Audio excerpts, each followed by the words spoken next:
Shalom, saudara, kita membaca Alkitab kita dari Kolose 3 ayatnya yang ke-13. Sabarlah kamu seorang terhadap yang lain, dan ampunilah seorang akan yang lain.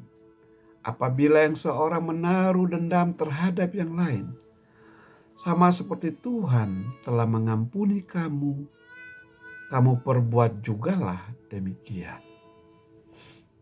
Saudara, setiap kita pasti mengalami tindakan ataupun kelakuan orang lain yang menjengkelkan, yang bahkan akan membuat kita untuk menjadi dendam karena kelakuannya itu begitu menyakitkan.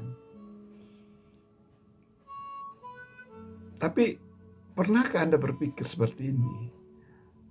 Saya tahu hal yang seharusnya dilakukan oleh orang Kristen adalah memaafkan. Jadi saya akan memaafkan kamu.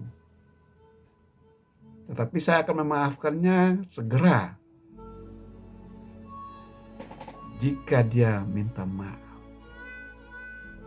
Saudara, mungkin itu kelihatan benar.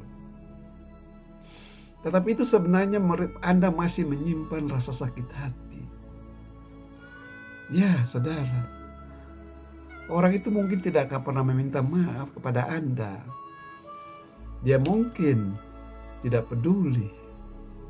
Atau dia mungkin tidak menyadari apa yang telah dilakukannya. Dan Anda akhirnya memikirkan sesuatu yang sudah lama dilupakan orang itu. Anda pikirkan itu di dalam hati Anda. Dan itu akan menggerogoti Anda dari dalam. Ya, kenapa? Karena Anda menunggu dia meminta maaf sehingga Anda menyimpan rasa sakit hati itu, saudara.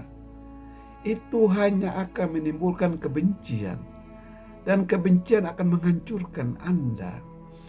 Kebencian itu seperti kita meminum racun dan berharap racun itu akan menyakiti orang lain.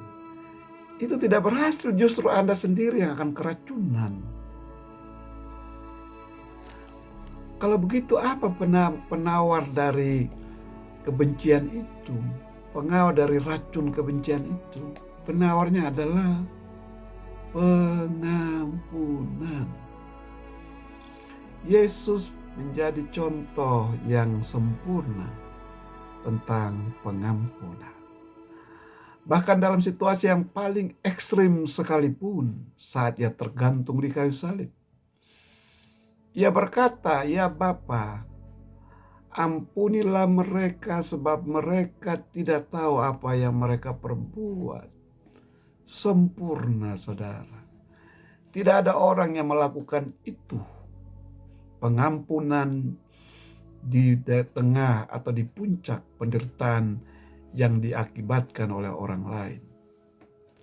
Saudara, ketika Anda berjuang untuk mengampuni seseorang, ingatlah karunia besar dari Allah, yaitu pengampunan. Pengampunan yang Yesus tawarkan di atas kayu salib. Dan yang juga telah diberikannya kepada Anda. Kolose 3 ayat 13 merangkumnya dengan baik. Sabarlah kamu seorang terhadap yang lain, dan ampunilah seorang akan yang lain. Apabila yang seorang menaruh dendam terhadap yang lain, sama seperti Tuhan telah mengampuni kamu, maka kamu perbuatlah demikian juga. Saudara, Anda bahkan dapat menyimpan ayat ini di dalam hati kemanapun Anda pergi. Pada saat Anda tergoda untuk menyimpan dendam, ingat baik-baik, Anda telah diampuni oleh Tuhan. Maka ampunilah orang lain. Ya, memberi pengampunan itu sama dengan menanggung, bertahan, dan bersikap toleran. Ya, lebih tepatnya kita memberikan kelonggaran kepada orang lain. Saudara, dalam Matius 5 ayat 7 Yesus berkata, berbahagialah orang yang murah hatinya. Ya, sekali lagi, berbahagialah orang yang murah hatinya, karena mereka akan beroleh kemurahan. Matius 5 ayatnya yang ke-7. Saudara, Anda ingin berkat Tuhan dalam hidup Anda, maka Anda harus bermurah hati kepada orang lain. Ya, salah satu cara untuk menerima berkat Tuhan adalah Anda menjadi murah hati. Saat Anda menghadapi luka, Anda punya pilihan. Anda dapat menyimpannya dan Anda akan dihancurkan oleh kebencian, atau Anda dapat hidup dalam kebebasan memaafkan. Jika Anda pengikut Kristus, maka pilihlah untuk memaafkan hari ini, saat ini, kepada orang yang menyakiti Anda, karena Anda telah diampuni.